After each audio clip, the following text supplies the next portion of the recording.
Em novembro de 2023, um chip do tamanho de uma unha fabricado na Universidade Tsinghua, em Pequim, realizou uma série de operações matemáticas mais rápidas e eficientes do que qualquer processador de silício na Terra. E fez isso sem que um único elétron completasse o cálculo. O número verificado, processamento matricial equivalente a 160 trilhões de operações por segundo, consumindo menos de 1 watt por trilhão de operações. Deixe-me explicar o que isso realmente significa. Toda a indústria global de semicondutores, cada fábrica em Taiwan, cada centro de design na Califórnia, cada programa de pesquisa na Coreia do Sul e no Japão, está numa corrida contra uma lei da física. Elétrons se movendo através do silício geram calor. Quanto mais estreito o canal, mais calor por elétron. Abaixo de uma certa escala, o chip se autodestrói. A luz não gera esse tipo de calor. E um país acaba de demonstrar em uma publicação revisada por pares que sabe como fazer a luz funcionar como um computador. Inscreva-se e ative as notificações agora mesmo, porque a barreira que esses elétrons continuam atingindo é o motivo pelo qual isso importa mais do que parece. Em 1965, Gordon Moore publicou um artigo de 4 páginas na revista Electronics Magazine, observando que o número de transistores que os engenheiros conseguiam colocar em um chip de silício havia dobrado aproximadamente a cada 2 anos desde a invenção do circuito integrado. Ele previu que a tendência continuaria. E continuou. Durante 50 anos, essa observação que se tornou a Lei de Moore funcionou menos como uma previsão e mais como um contrato industrial. A cada 2 anos, os chips ficavam mais rápidos. A cada 2 anos, o mesmo dólar comprava mais poder computacional. A cada 2 anos, o mundo construía sua próxima geração de tecnologia, partindo do pressuposto de que a próxima geração de silício estaria pronta quando fosse necessária. A curva começou a se inclinar por volta de 2015, não a quebrar, apenas a se curvar. A contagem de transistores continuou aumentando, mas os ganhos de desempenho, que antes eram automáticos, passaram a exigir um esforço de engenharia exponencialmente maior para serem obtidos. A Intel atrasou seu cronograma para o nó de 10 nanômetros em 4 anos. A TSMC atingiu a produção de semicondutores em 3 nanômetros em 2022, mas reconheceu publicamente que o caminho para 2 nanômetros e abaixo exigiria mudanças no processo sem um cronograma garantido. O ITEE era o Roteiro Internacional de Tecnologia para Semicondutores. Documento de planejamento de longo prazo da própria Imperial Indústria foi discretamente descontinuado em 2016. Essa descontinuação não foi amplamente divulgada. Deveria ter sido. A razão pela qual a curva se curvou não é um problema de fabricação, mas sim um problema de física. Mover um elétron através de um canal de silício gera calor. Abaixo de 10 nanômetros, o canal se torna tão estreito que os elétrons não conseguem mais permanecer nele de forma confiável. Eles tunelam através da barreira isolante para canais adjacentes, um comportamento da mecânica quântica chamado vazamento que não pode ser eliminado por engenharia, apenas gerenciado. Gerenciá-lo significa adicionar complexidade, o que adiciona calor, o que requer mais energia, o que agrava o problema original. Pense da seguinte maneira. Imagine que você está tentando mover água por um cano pressurizando-o. Enquanto o cano for largo o suficiente, a água flui e você perde parte da energia por atrito. Agora, reduza o cano à largura de algumas moléculas. Nessa escala, a água não flui. Ele se infiltra pelas paredes, quer você queira ou não. A pressão que você aplica para forçá-lo a passar apenas gera mais calor. Esse é o elétron a 2 nanômetros. Você não pode pressionar mais forte. A parede não se move. O custo de permanecer nessa curva tornou-se exorbitante. A nova fábrica da TSMC, no Arizona, tem um custo de construção estimado em 40 bilhões de dólares americanos. Um data center hiperescalável que executa cargas de trabalho modernas de AI consome mais de 100 megawatts de energia contínua. A produção de uma pequena central elétrica funcionando permanentemente para manter a quantidade de silício suficiente para uma instalação em velocidade adequada para ser útil. As propriedades físicas não podem ser melhoradas além de um ponto que já está visível no roteiro tecnológico. A indústria de semicondutores sabia disso há muito tempo. A questão nunca foi se o silício atingiria seu limite, mas sim o que viria depois. O anúncio foi feito em 2022. Embora a maior parte da imprensa tecnológica ocidental o tenha ignorado ou o tenha arquivado em uma categoria já utilizada anteriormente. Uma pesquisa chinesa, impressionante, com poucas chances de ser replicada em larga escala. Uma equipe da Universidade de Zhejiang, trabalhando sob um mandato nacional do Ministério da Ciência e Tecnologia da China, publicou resultados preliminares de um processador fotônico integrado que o roteiro interno do programa descreveu como a base para uma arquitetura de computação pós-silício. O objetivo declarado não era incremental, era a substituição. A reação internacional seguiu um roteiro já conhecido.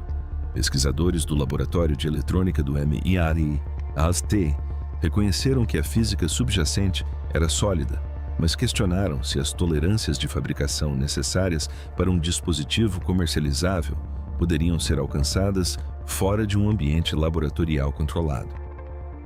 Uma revisão na Nature Electronics observou que a computação fotônica vinha produzindo resultados convincentes em protótipos desde a década de 1980, sem jamais ultrapassar o limiar da viabilidade comercial.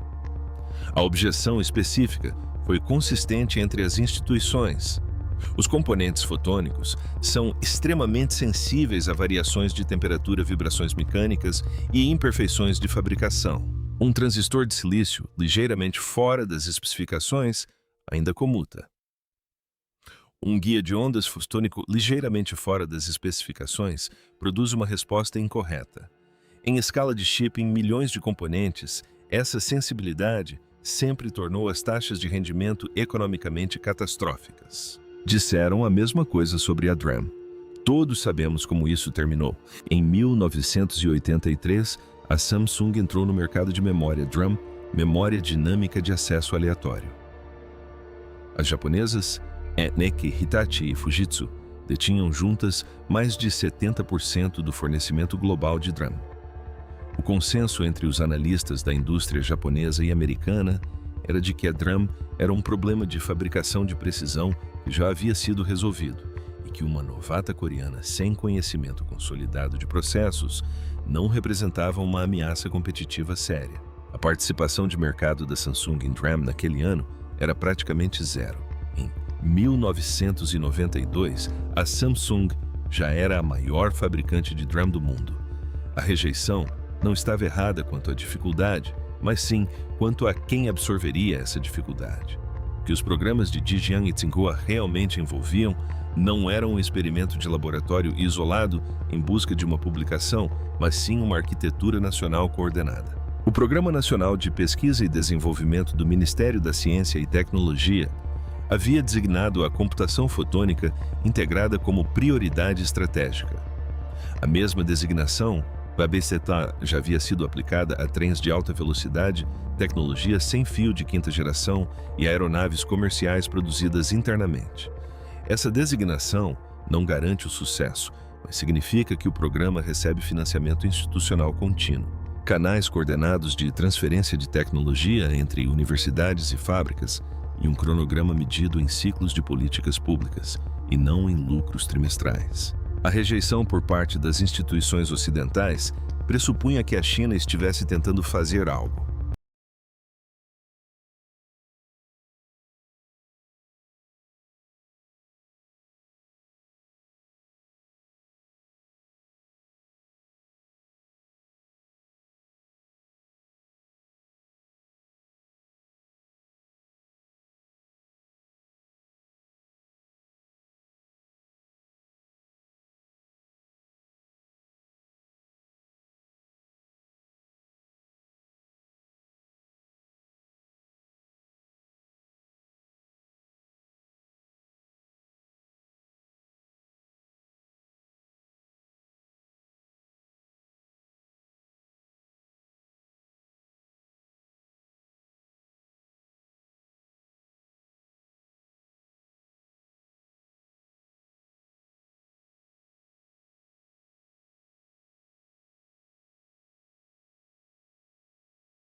replicar o roteiro fotônico que os laboratórios ocidentais já haviam explorado e deixado de lado. Eles não estavam replicando, estavam construindo algo que partia de um conjunto de pressupostos físicos completamente diferente. E a primeira dessas suposições dizia respeito a um mecanismo tão contraintuitivo que quase não sobreviveu à sua própria avaliação de financiamento. O principal problema da computação convencional não é a velocidade, é o custo de fazer uma pergunta. Cada cálculo realizado por um chip de silício começa da mesma maneira. Um transistor alterna entre desligado e ligado, codificando um 0 ou 1. Um processador moderno realiza bilhões dessas alternâncias a cada segundo. Cada alternância consome energia. Cada alternância gera calor. E, crucialmente, cada alternância ocorre em sequência. Uma decisão binária alimenta a seguinte, construindo-se um resultado através da acumulação de etapas discretas. Para as multiplicações de matrizes que sustentam todos os sistemas modernos de IA, essa arquitetura é agora a maior restrição ao que é possível. A primeira inovação central do chip Taiji parte de uma pergunta diferente. E se o cálculo não exigisse nenhuma comutação? As ondas de luz interferem umas com as outras. Quando duas ondas se encontram em fase picos alinhados com picos, elas se reforçam. Quando se encontram em oposição de fase, picos alinhados com vales, elas se cancelam. Esse comportamento não é uma curiosidade. É uma operação matemática precisa, controlável e instantânea. A intensidade de saída de dois feixes de luz interferentes codifica o resultado de uma multiplicação diretamente na física, sem que nenhum transistor mude de estado, nenhuma carga se acumule ou nenhum calor seja gerado pelo próprio ato de cálculo. O dispositivo que explora esse princípio é chamado de interferômetro de Mach-Zehnder. O conceito não é novo, foi descrito pela primeira vez na década de 1890. O que a equipe de Tsinghua fez foi gravar conjuntos desses interferômetros em um substrato fotônico de silício na escala necessária para realizar as multiplicações de matrizes exigidas pela inferência de IA. Pense nisso menos como um circuito e mais como um órgão de tubos onde cada tubo é afinado em um intervalo preciso e o som que emerge não é produzido pela ativação de um único tubo, mas pela interação simultânea de todos eles. A resposta está no acorde, não na sequência de notas. Os dados do projeto piloto confirmaram as previsões da física.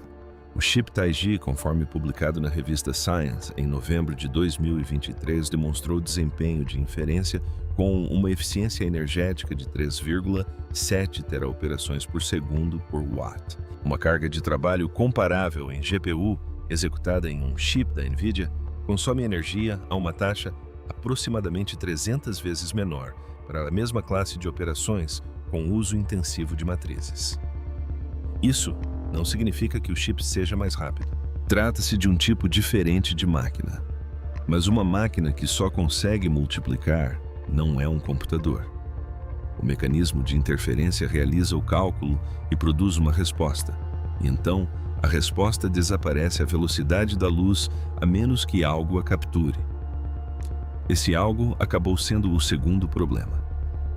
E a solução para ele parecia no papel um retrocesso. O resultado de um cálculo de interferência óptica existe durante a duração de um pulso de luz alguns femtosegundos. Se nada o capturar, ele desaparece. A computação tradicional lida com isso usando memória eletrônica. O resultado é gravado em um registrador mantido em estado carregado e passado para a próxima operação.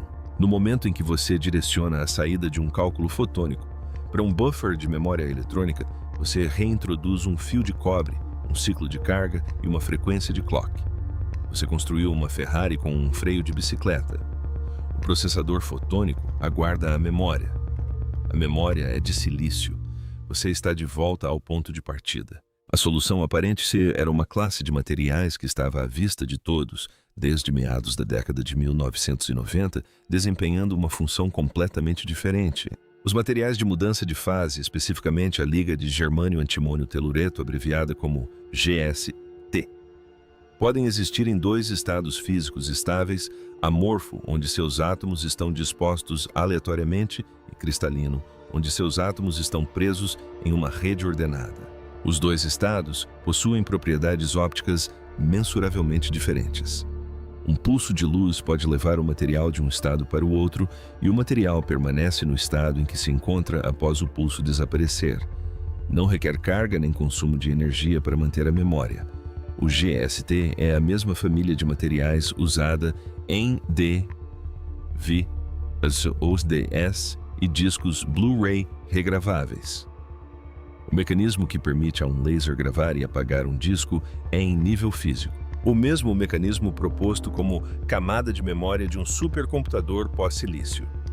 Esse paralelo soa como uma regressão, parece que não deveria funcionar. É exatamente por isso que acontece. Isso porque as mídias ópticas regraváveis já comprovaram ao longo de mais de 2 décadas de produção de eletrônicos de consumo que a tecnologia GST realiza comutação confiável em dezenas de milhões de ciclos, com dimensões nanométricas, acionada precisamente pelos pulsos de luz que um processador fotônico já gera como parte de sua operação normal. Resultados de integração de programas de Oxford e da Academia Chinesa de Ciências subsequentes mostram que as células de memória GST retêm o estado por mais de 10 milhões de ciclos corretos, com velocidade de comutação inferior a 1 nanosegundo. Na arquitetura Tai Chi, a camada de mudança de fase está localizada no mesmo substrato que a camada de computação do interferômetro. Um único pulso óptico calcula o resultado da matriz e o grava na memória simultaneamente. As duas operações não acontecem em sequência, elas ocorrem no mesmo evento físico. A memória não torna o processador mais lento. A memória é o processador. Demonstrar isso em nível de componente exigiu anos de trabalho com materiais e iterações de fabricação. Transformá-lo em algo fabricável, conectado a sistemas de dados reais e operacional fora de uma sala limpa, foi um problema de uma classe completamente diferente. E o problema que havia encerrado todos os programas anteriores de computação óptica antes mesmo de saírem da fase de protótipo. A história da computação óptica está repleta de componentes que funcionaram e sistemas que falharam. Um guia de ondas fotônico gravado com uma profundidade incorreta de 8 nanômetros produz interferência que corrompe os canais adjacentes. Uma célula de memória de mudança de fase, cujo limite térmico foi excedido em 2 graus Celsius durante uma etapa subsequente de deposição, perde permanentemente sua confiabilidade de comutação. Esses não são problemas resolvidos aprimorando os componentes isoladamente. São problemas que só existem quando os componentes estão juntos e se multiplicam a cada camada adicional adicionada à estrutura. A antiga abordagem para integrar sistemas fotônicos e eletrônicos era a integração híbrida. Componentes fotônicos em um chip controle eletrônico, em outro conectados por fios. Fios microscópicos de ouro preenchendo o espaço entre os substratos. Cada ligação por fio é uma interconexão elétrica que opera na velocidade dos elétrons. Qualquer sistema que utilize ligações por fio para interligar suas camadas não é um computador fotônico. É um computador de silício com uma interface fotônica. O fio ainda é o fator limitante da velocidade. O que o programa de Tsinghua alcançou foi a integração monolítica com a camada de computação do interferômetro e a camada de memória de mudança de fase depositadas em uma única pastilha de nitreto de silício, usando uma sequência de fabricação modificada compatível com CMOS. A inovação não estava nos materiais que já haviam sido caracterizados. Estava na gestão do orçamento térmico, no sequenciamento preciso das temperaturas de deposição que mantém a camada de GST estável, enquanto as etapas subsequentes de processamento são concluídas sobre ela. Esse conhecimento do processo não está em uma patente.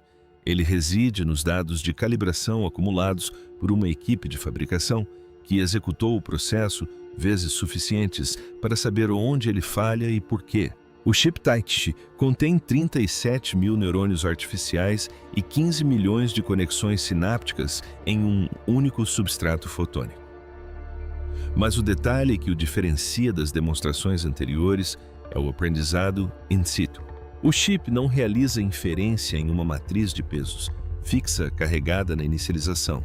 Os estados de mudança de fase são atualizados pelo próprio sinal de treinamento óptico durante a operação. O chip ajusta sua própria memória da mesma forma que um músico ajusta a digitação no meio de uma apresentação, não entre músicas, mas dentro da frase, em resposta ao que está ouvindo em tempo real.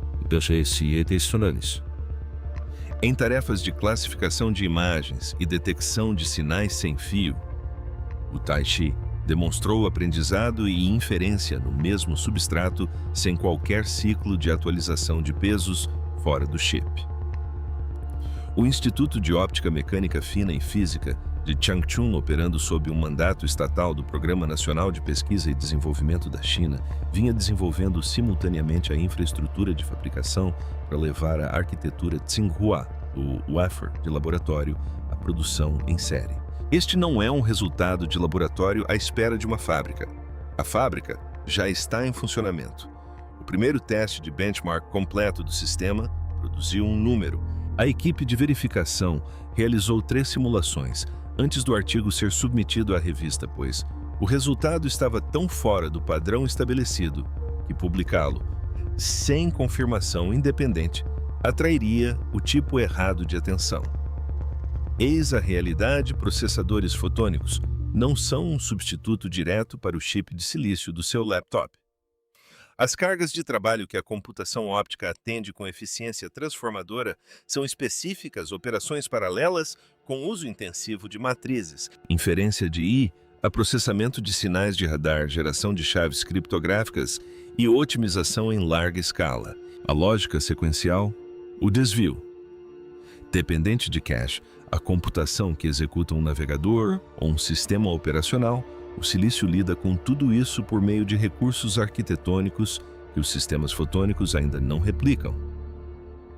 A pilha de software a pilha de software necessária para programar um processador fotônico não existe em escala comercial. As cadeias de ferramentas de compiladores, as interfaces do sistema operacional, os ecossistemas de desenvolvedores, tudo isso é medido em décadas de horas de engenharia, não em publicações de pesquisa.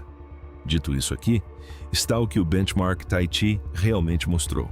O resultado publicado na revista Science Volume 382, novembro de 2023, documentou o desempenho de inferência com uma eficiência energética de 3,7 teraoperações por segundo por watt em tarefas de multiplicação de matrizes que representam a carga de trabalho computacional dominante em implementações modernas de IA. Uma tarefa de inferência comparável em um cluster de GPUs NVIDIA Gostia 100 opera com uma taxa de eficiência energética aproximadamente 300 vezes menor para a mesma classe de operações. Em escala humana,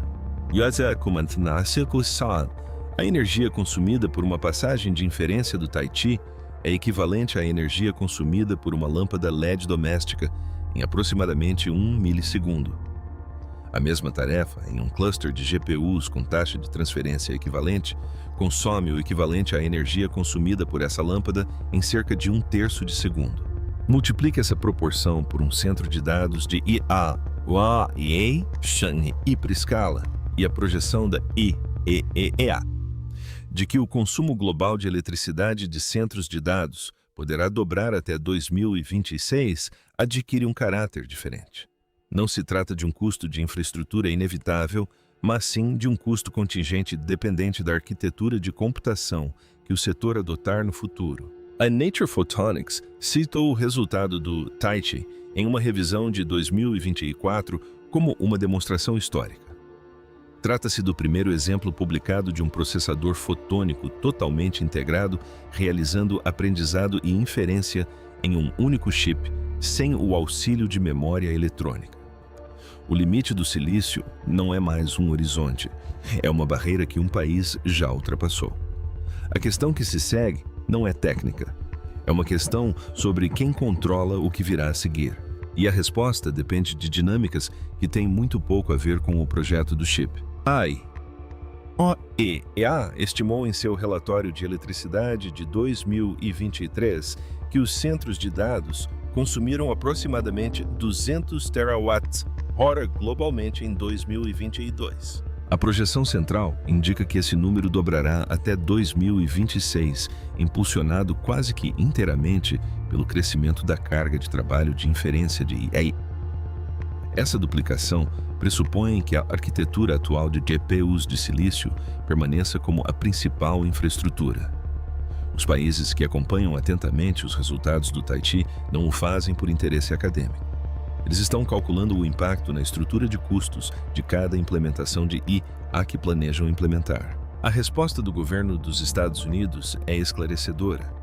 A DARPA estabeleceu o programa AAM Photonics Airbus em 2015, com o objetivo de construir uma base nacional de fabricação de circuitos integrados fotônicos.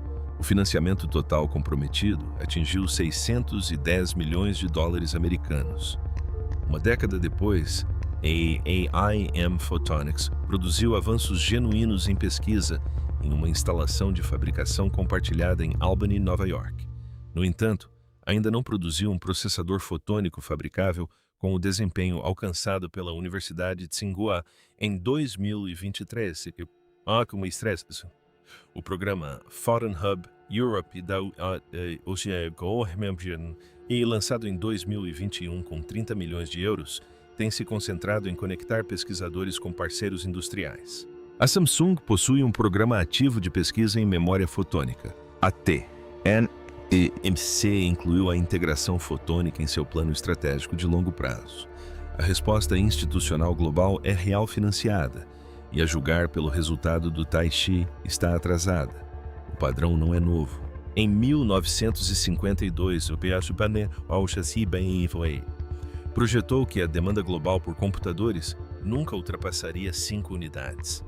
A influência do lobby das válvulas eletrônicas atrasou a transição comercial para sistemas baseados em transistores em aproximadamente 4 anos, mesmo após a tecnologia ter se mostrado superior. Esses 4 anos não custaram receita às empresas já estabelecidas no curto prazo.